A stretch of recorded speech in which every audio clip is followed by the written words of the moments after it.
Deixa eu apresentar aqui também. Só um momento.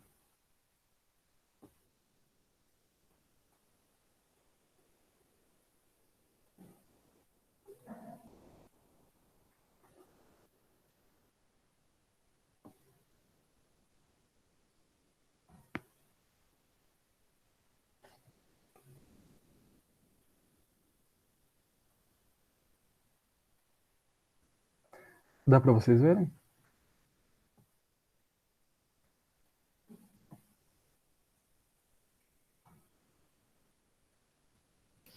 Tá dando sim. Aham, tá carregando aqui. Ó, espera um pouquinho.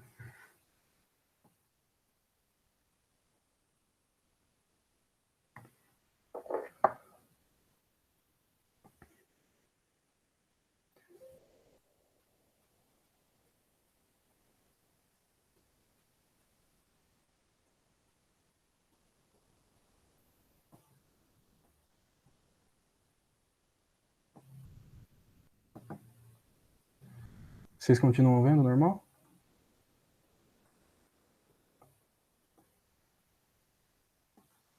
Sim. Beleza.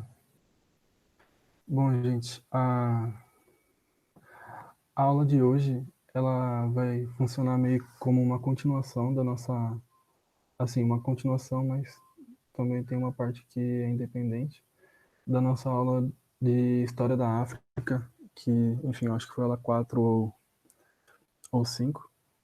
E, enfim, eu não sei se todos vocês estavam aqui, mas, enfim, se algum de vocês quiser perguntar alguma coisa sobre o conteúdo que a gente já conversou, que, enfim, que aqui eu não vou aprofundar muito, fique à vontade para abrir o microfone e falar, tá bom?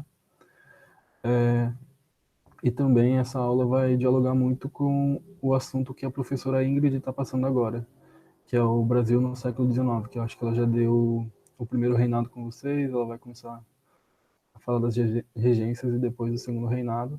Então, enfim, é um assunto que dialoga bastante com a frente da Ingrid, que ela está dando sobre a história do Brasil.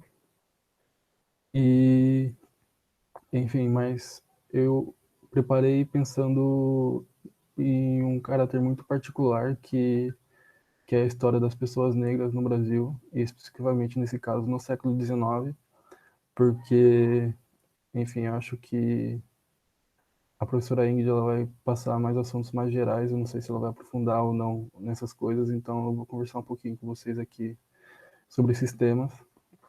E, enfim, é um assunto difícil, complexo, mas é muito bom de aprender porque a gente entende muitas coisas do que acontecem hoje no Brasil a partir do século XIX.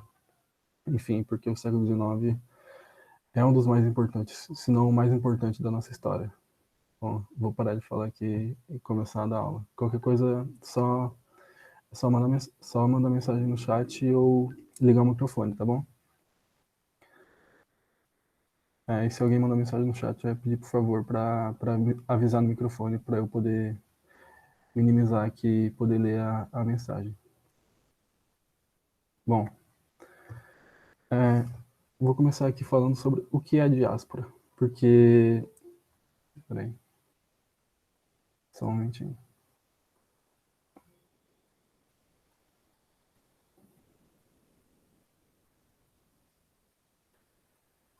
Eu acho que... Não sei se entrou mais alguém.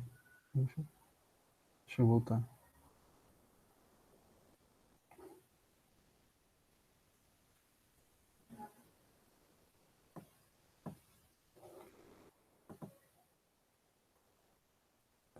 Eu vou começar falando sobre o que é diáspora, porque é um assunto importante que, enfim, decorre de todo o tráfico de escravizados que aconteceu na época moderna. E, enfim, como a gente já conversou sobre a história da África, já conversou sobre todas as dinâmicas que aconteceram no continente africano, agora um próximo passo é falar sobre a diáspora, que também faz parte da história da África, mas também faz parte da história do Brasil. E por isso é tão importante a gente estar conversando aqui sobre isso.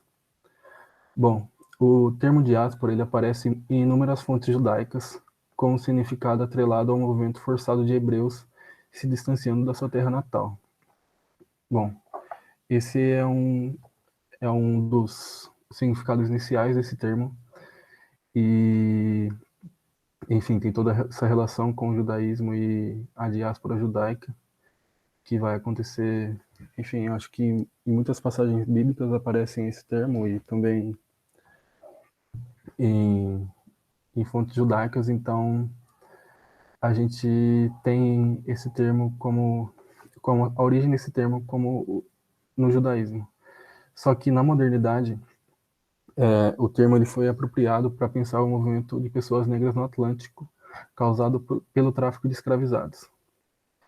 E através da diáspora criou-se uma cultura com costumes e práticas do continente africano e dos países em que as pessoas chegavam.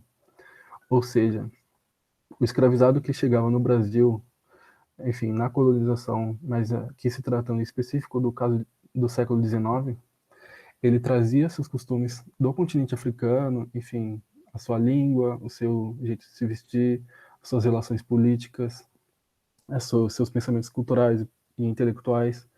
Ele trazia toda essa bagagem e chegava no Brasil e se deparava com todo mundo novo, todo, todo, toda uma sociedade completamente nova para ele.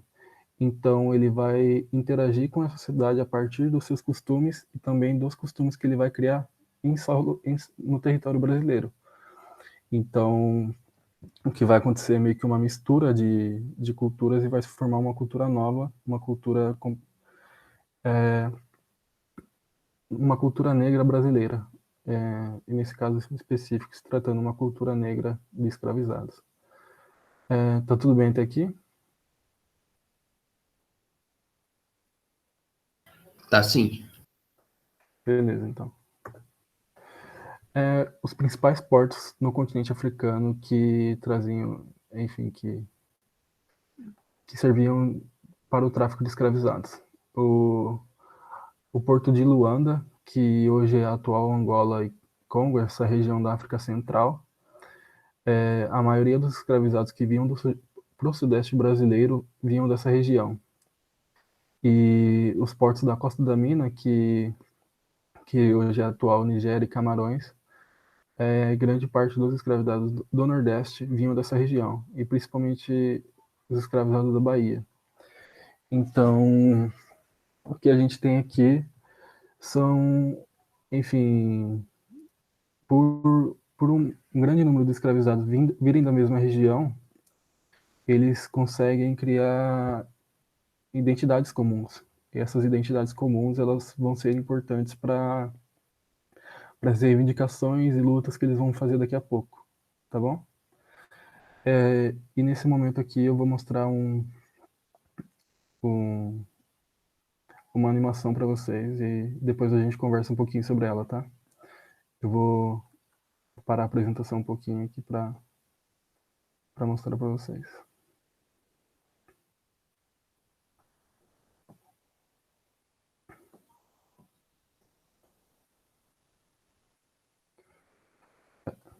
Tá dando para ver aqui?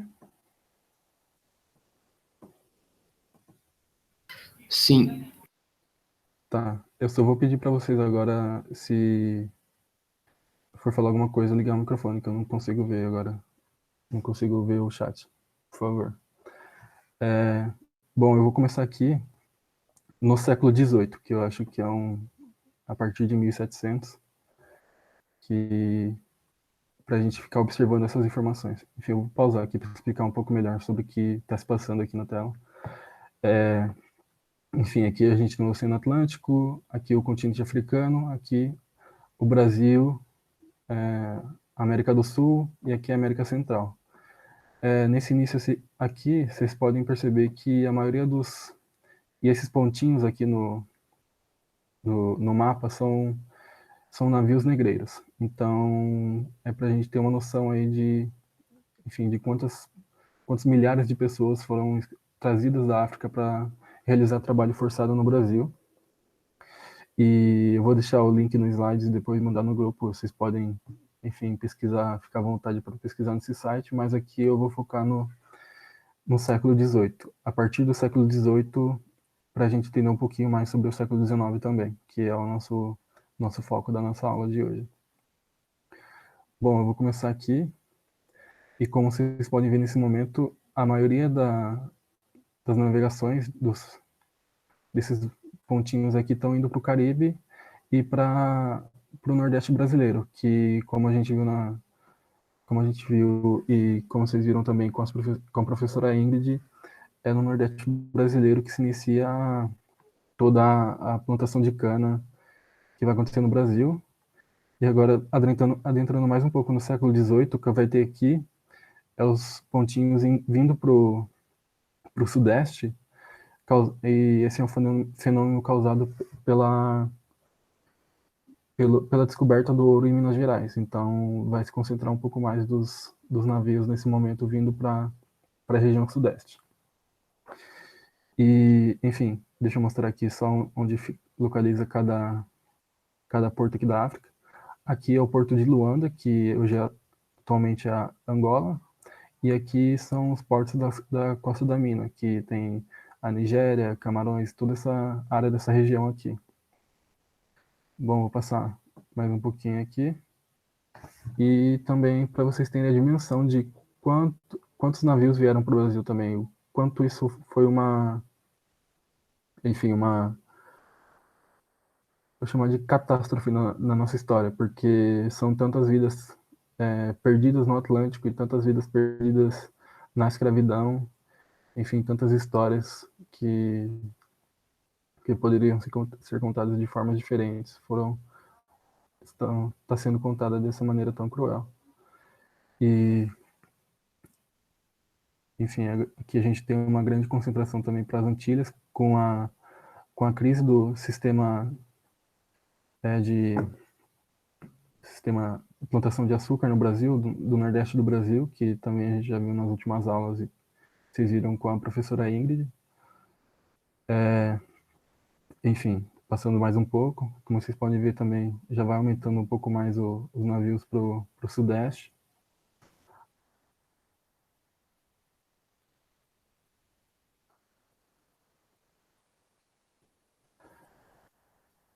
Bom, daqui a pouco vai entrar no século XIX e eu vou pausar aqui para a gente conversar um pouquinho.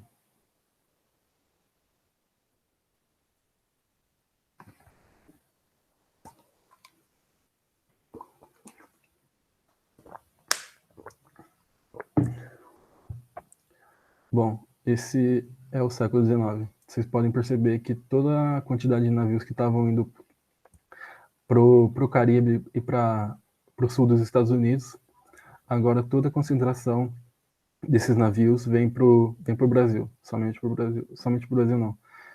A maioria delas vem pro Brasil e, enfim, e por isso é muito importante a gente pensar a história do Brasil também a partir da escravidão, porque, enfim, foram pessoas negras que construíram esse país, então eu acho que deixar de fora essas pessoas da história, das aulas, enfim, que a gente tem aqui, seria estar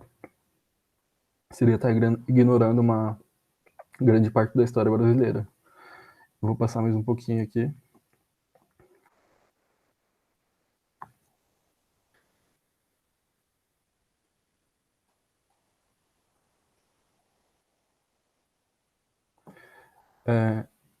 Deixei passar um pouco aqui, mas em 1822 ocorre a independência do Brasil.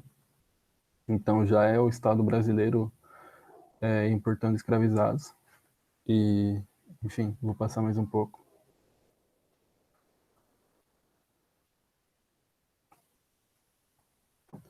Aqui, em 1831, ocorre o fim do tráfico de escravos no Brasil. Então, em tese, a partir daqui não pode mais entrar navio escravizado no Brasil. Bom, isso daí é só em tese, porque na prática vocês vão ver daqui a pouco que o que acontece é completamente ao contrário. O que acontece é o número de navios vai aumentar, vai dobrar assim durante esse período. Vou soltar aqui mais um pouquinho. Enfim, ele dá uma paradinha, mas daqui a pouco vai aumentar de novo.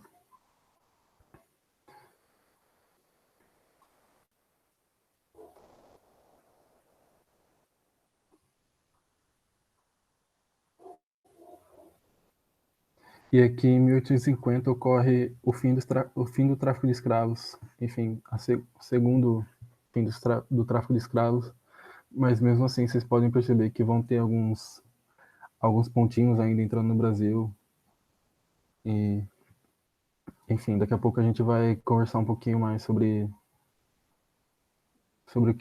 o que isso representa, né?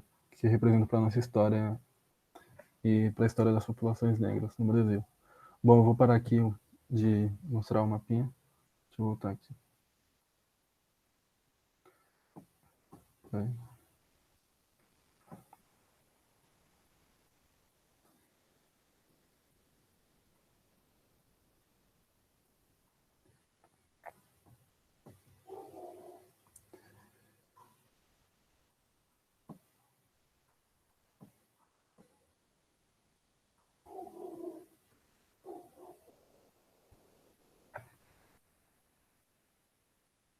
Vocês estão vendo o slide agora? Sim. O professor, uma dúvida. Ali quando o número de navios negreiros dobraram foram em 1831, né? Aquela parte Isso. que mostrou. Uhum. Daqui a pouco a gente vai conversar sobre mais detalhes sobre isso, tá bom? Mas foi nessa época, sim. Bom, e aqui eu trouxe uma imagem de uma série que se chama Atlanta, que é de 2016, e eu vou ler aqui para vocês. É uma pessoa pergunta: de onde são seus ancestrais? Do Congo? Da Costa do Marfim? Aí o protagonista, que é o Shield Shingabino, responde: não sei. Aconteceu uma coisa ruim chamada escravidão, que apagou toda a minha identidade étnica. Bom, enfim, eu acho que vocês têm alguma dúvida, alguma questão até aqui? Ou tá tudo bem? Tá tudo bem. Vocês querem conversar sobre o que a gente viu até agora ou tá tranquilo?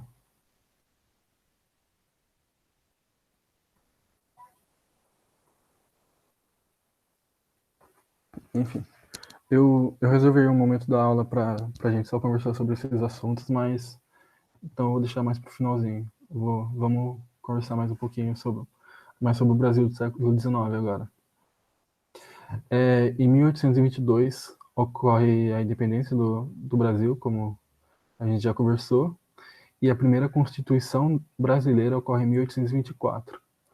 E a palavra escravo, ela não aparece na Constituição. Então, enfim, isso é um fato importante. E o que aparece na Constituição? Na Constituição aparece a restrição para a restrição para a entrada de negros livres no Brasil.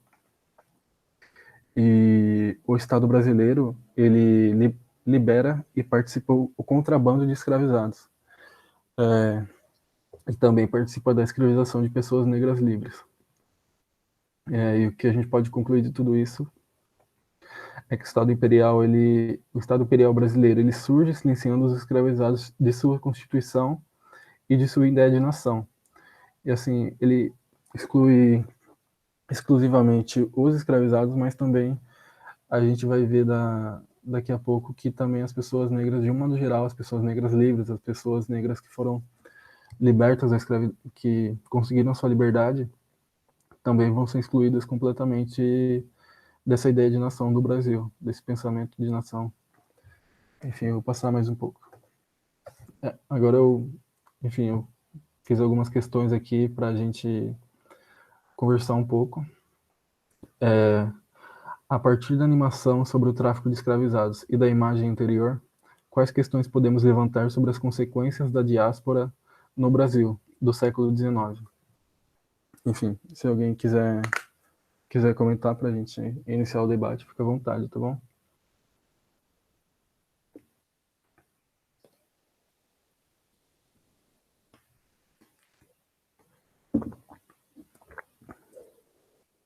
Teve toda aquela coisa, né, em que os africanos foram obrigados a vir para cá. Eles foram tirados de suas terras, a sua cultura foi escorraçada, um monte de outros problemas. Aham, eu concordo. Enfim, mais alguém quer fazer mais algum comentário? sobre essa questão? Enfim, sobre suas impressões que teve até agora sobre da animação e da imagem da série. Enfim, fique à vontade para falar.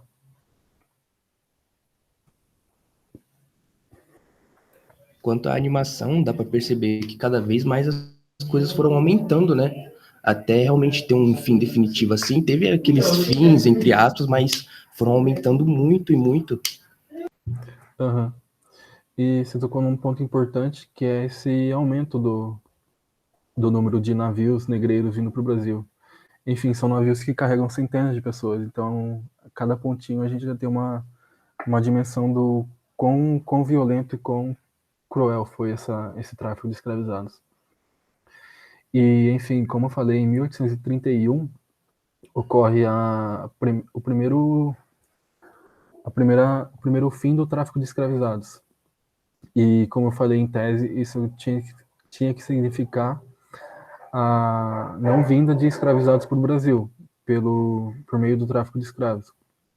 Só que, como o Newton falou, o que a gente vê nesse momento é que a classe senhorial do Brasil, a classe senhorial brasileira e o Estado brasileiro acabou duplicando o, o número de navios. Assim, eu incluo aqui o Estado brasileiro porque não tem como, enfim, centenas de navios chegarem nos portos sem o Estado brasileiro ficar sabendo. Então, ele não só fica sabendo, como ele participa desse tráfico, enfim, de muitas maneiras.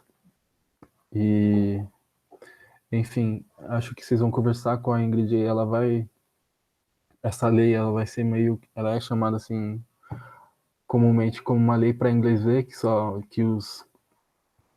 o Brasil fez essa lei só para os ingleses deixarem os governantes do Brasil em paz, mas não foi só isso. Essa é uma lei que exclui completamente a ideia de pessoas negras como constituinte da nação brasileira, e principalmente as pessoas escravizadas. A outra questão aqui é possível fazer alguma relação sobre disputas contemporâneas sobre o tema? Sobre as disputas contemporâneas sobre o tema?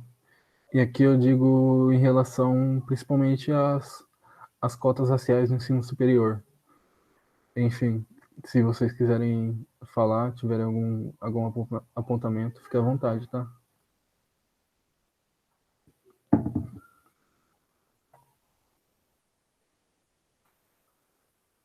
Dá mais uma explicada na questão para mim, por favor, só para eu formular aqui alguma coisa. Uhum. É possível fazer uma relação da animação que a gente viu e da imagem da série com as disputas contemporâneas sobre o tema. E disputas contemporâneas eu digo no sentido de disputas que acontecem hoje em dia.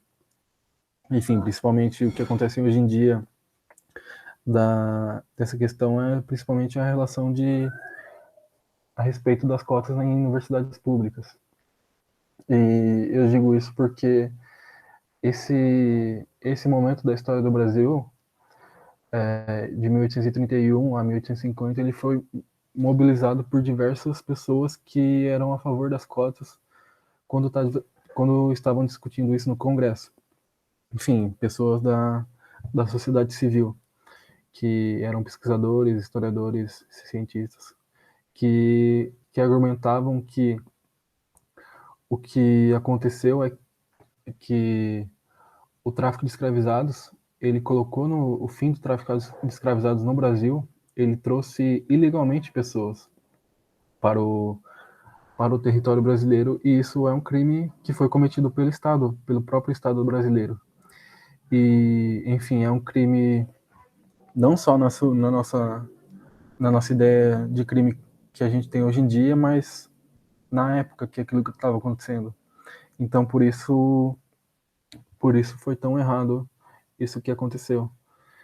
E, enfim, isso foi mobilizado porque cerca de 1 milhão de pessoas trazidas ilegalmente para o Brasil foi durante esse período, de 1831 até 1850, e enfim, e a maioria das pessoas negras que, enfim, hoje, que residem hoje em dia no Brasil são descendentes dessas pessoas. A maioria das pessoas são descendentes das pessoas que foram trazidas ilegalmente para o Brasil. Não só ilegalmente no sentido de ilegal do tráfico de escravos. Que o tráfico de escravos é uma coisa ilegal para a gente aqui, só que na época era uma coisa comum. Era uma coisa que era usada para mão de obra. E só que era uma, enfim, deixa eu reformular aqui. Enfim, o tráfico de escravizados ele era uma coisa que era legal conforme as leis. Por mais que a gente saiba da crueldade que foi, as leis do Estado brasileiro até 1831 considerava o tráfico legal. Só que a partir de 1831, com a com a promulgação do fim do tráfico de escravizados, o que ocorre a partir de 1831 é a entrada de pessoas ilegais no território brasileiro conforme as leis da época. E, enfim, era mais ou menos isso que eu queria falar sobre essa questão. Vocês têm alguma dúvida, algum apontamento, alguma outra relação que a gente também possa fazer? Então, por causa desse aumento, né, do tráfico e da população escrava ela ter sido muito grande e durante esse muito tempo, né, a população negra ela teve sim uma participação enorme na construção do Brasil. Uhum. Isso é um fato. Só que não foi devidamente valorizada, né, como é mostrado e dá para ver isso até hoje. Até atualmente isso é notório, porque a população negra ela é muito escorraçada, ela é muito Uhum. deixada de canto. As pessoas elas inferiorizam os direitos do negro, sabe? Sim. Enfim, pode continuar falando, fica à vontade. Não, pode falar. Eu terminei. Não, eu concordo com você. Enfim, aqui é o surgimento da nação brasileira, da ideia de nação, do que é ser brasileiro. E um Estado que já surge assim, já surge silenciando pessoas negras escravizadas. Ele, enfim, ele vai perpetuar isso ao longo de toda a história e até hoje acontece, como você bem disse. E eu vou ler a terceira questão aqui, que você já tocou em alguns aspectos dela, que, na opinião de vocês, quais outras formas de silenciamentos o Estado brasileiro utilizou para reprimir e silenciar pessoas negras ao longo da história? Bom, que se utilizou aí da questão da repressão, que acontece muito grande atualmente, só que no século. Agora eu vou sair um pouco do século XIX e um pouco porque a gente já conversou sobre os silenciamentos do século XIX. Eu espero que tenha ficado claro para vocês. Mas outros silenciamentos e outras repressões que vão acontecer, enfim, eu vou dar alguns exemplos, não são todas. Então, como por exemplo, a proibição da capoeira, a proibição do samba, a proibição de culto das religiões de matrizes africanas, tudo isso são coisas que o Estado fez para que as pessoas negras não fossem valorizadas, assim como o Newton falou. E, enfim, como a gente pode perceber, essa repressão, esse silenciamento, ele ocorre em toda a nossa história. Então, não é de hoje que isso acontece. E, enfim, não aconteceu também só na época da escravidão. Enfim, vocês têm algum comentário sobre essas questões que a gente conversou? Ou tá tranquilo? Eu acho que ainda, acrescentando no que você tinha dito, né, que foram criadas algumas leis, realmente foram criadas algumas leis para que a cultura afro não se proliferasse aqui no Brasil. E isso é visto com maus olhos até hoje, sabe? Muitas pessoas veem o candomblé e a Umbanda com maus olhos, dizendo que é uma religião errada, uma religião que não cultua o bem. Só que, na verdade, é só pelo simples motivo que é uma religião de matriz africana. Sim. Uhum. A gente se tocou num assunto muito interessante. E do caso da religião católica. E quando as pessoas, comumente, a maioria das pessoas que criticam as religiões de matrizes africanas falam que elas são primitivas, que elas, por exemplo, matam galinhas, que elas fazem essas coisas, enfim, um sacrifício animal, toda essa questão mágica, sabe, do candomblé, da Umbanda, tipo, trazendo toda essa questão de magia para o candomblé.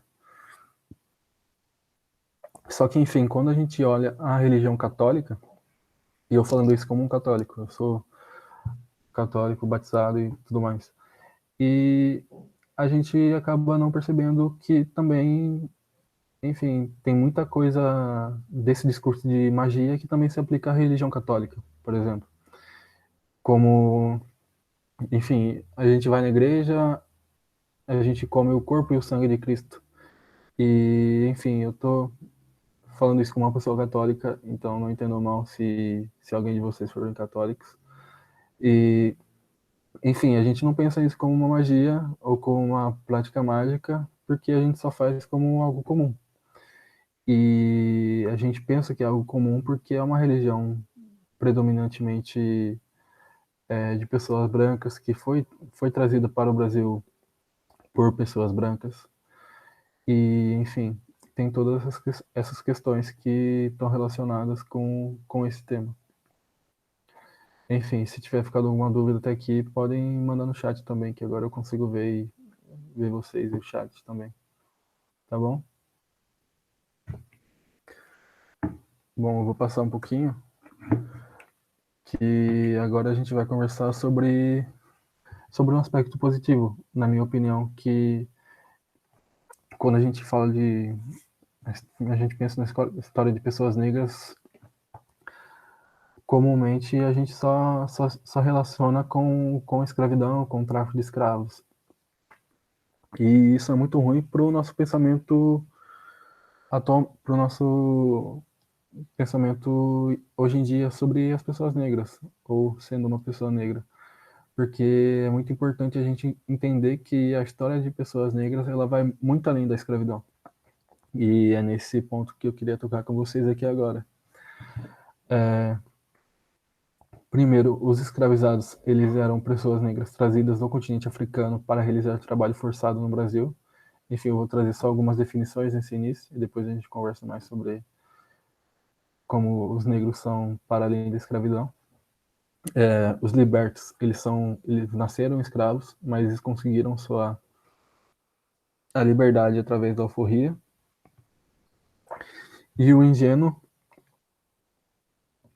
ele é filho de um liberto, então ele já nasceu livre. E no século XIX, muitas pessoas negras, seja escravizadas ou livres, lutaram e reivindicaram direitos de cidadania e pelo fim da escravidão. Bom, o primeiro ponto a primeira questão que eu queria levantar aqui sobre esse slide é que, enfim, na escola a gente aprende muito, é uma visão muito comum, assim, a gente, de alguns professores passarem pra gente de que a princesa Isabel, ela deu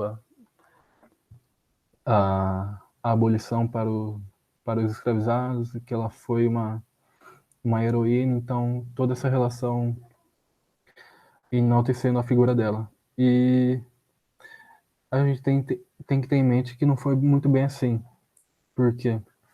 Porque as pessoas negras ao longo do século XIX e, enfim, ao longo de toda a história, elas pressionavam o Estado brasileiro para que esse Estado concedesse a elas direitos. Então, são as pessoas negras que merecem esse protagonismo, serem enaltecidas por pela história brasileira.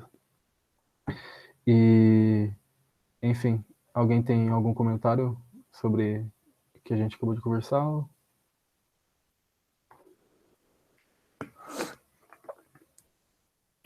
Tá tudo certo para mim.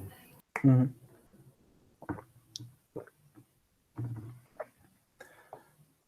E vocês, Ana, Emily e Maria, tá tudo certo também? Se quiser mandar no chat também, fique à vontade, tá? Beleza. Bom, e como a gente falou desse papel de ter as pessoas negras como protagonistas, a gente vai ver algumas aqui agora, nesse finalzinho de aula, e depois eu vou recomendar algumas músicas para vocês. O primeiro que a gente tem aqui é o Luiz Gama. Ele. Beleza, eu vou passar várias músicas então no final da aula. Ele foi um jornalista, um escritor brasileiro muito importante do século XIX. E ele nasceu livre, com uma mãe negra e um pai branco. Só que o pai dele vendeu ele como escravo. E, enfim, ao longo da vida dele, ele trabalhou, ele, enfim, teve várias ações para conseguir a liberdade dele de volta. E ele consegue, eu acho, com 18, 17 anos mais ou menos. E a partir daí ele começa a estudar por conta para se tornar um advogado. E naquela época eles chamavam os advogados que estudavam por conta como rábulas. E ele começou a atuar defendendo pessoas negras que estavam sendo escravizadas ilegalmente e também atuando como advogado de escravizados nas ações que esses escravizados firmavam contra seus senhores. Então aqui a gente já tem uma importância muito grande do quão essas pessoas elas estão atuando no século XIX contra esse estado brasileiro que quer apagar as pessoas negras da história. Enfim, a gente. Vocês têm alguma dúvida sobre ele? Tá tudo bem.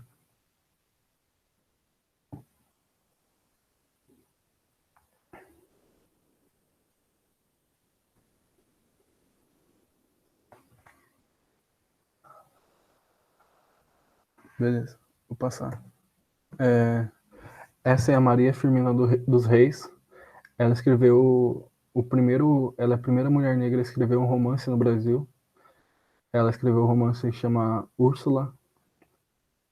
E, enfim, com esses dois personagens a gente tem muito da dimensão de onde essas pessoas negras elas estão atuando para discursivamente falar contra esse Estado imperial que está nascendo. E, enfim, ela vai colocar todas essas reivindicações que ela tem como uma mulher negra abolicionista nos seus livros.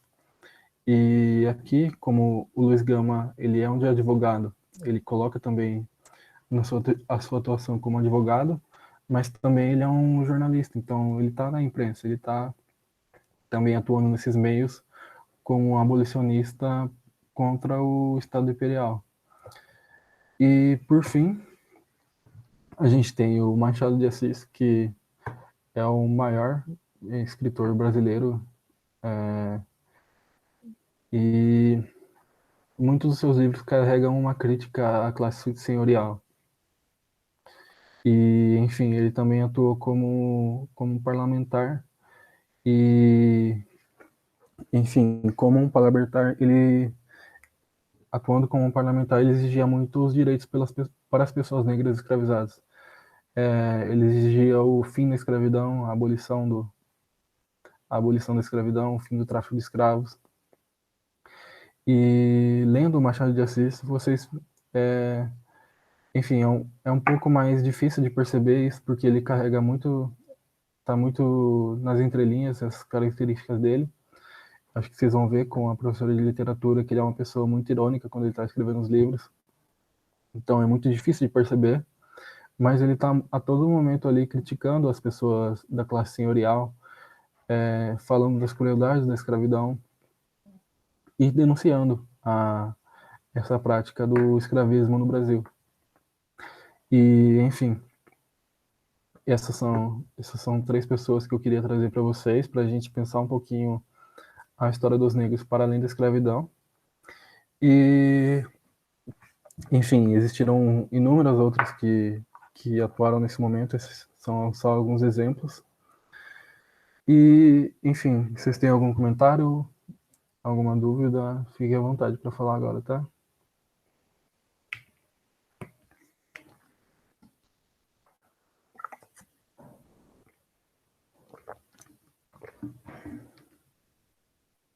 Ô, professor, uma dúvida que eu tenho. O Luiz Gama, ele acabou escrevendo, além de jornais, né? Além de ser colunista, mas ele acabou escrevendo algum livro que retratava sobre a época ou algo assim? Eu acho, sim, deixa eu dar uma. Eu acho que ele escrevia mais contos, poesias, se eu não me engano. Deixa eu ver aqui.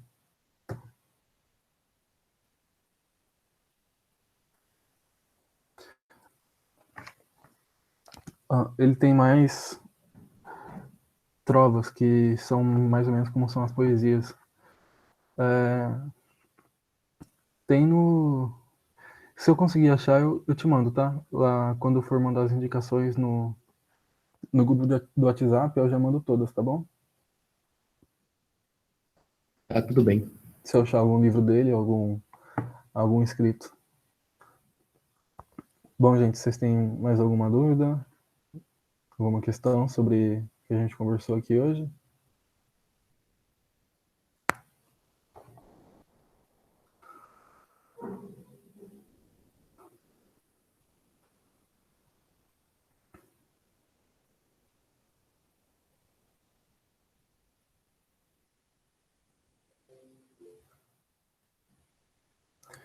Bom, hoje eu pensei em uma aula um pouco mais leve, que a gente não ficasse falando muito de conteúdo e tivesse um debate maior aqui durante a aula. E, enfim, eu queria saber se esse modelo funcionou. Se esse modelo de não ficar, enfim, como algumas aulas que a gente teve aqui no aprimoramento de história, de ficar só relembrando o conteúdo que a professora falou. Enfim, eu queria saber se esse modelo de aula funcionou para vocês.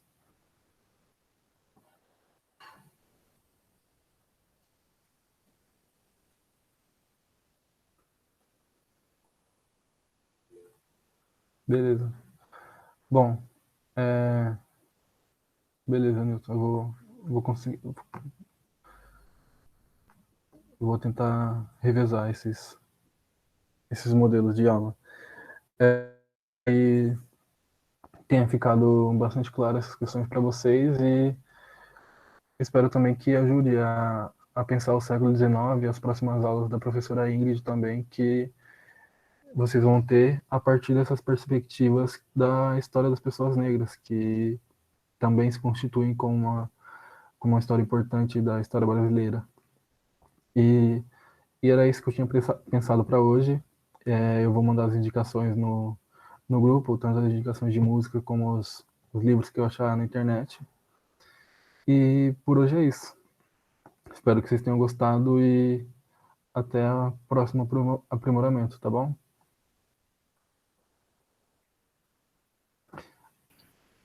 Tudo certo, professor. Obrigadão, hein? Tchau. É isso. Obrigado eu por ter vindo. Parar a gravação aqui.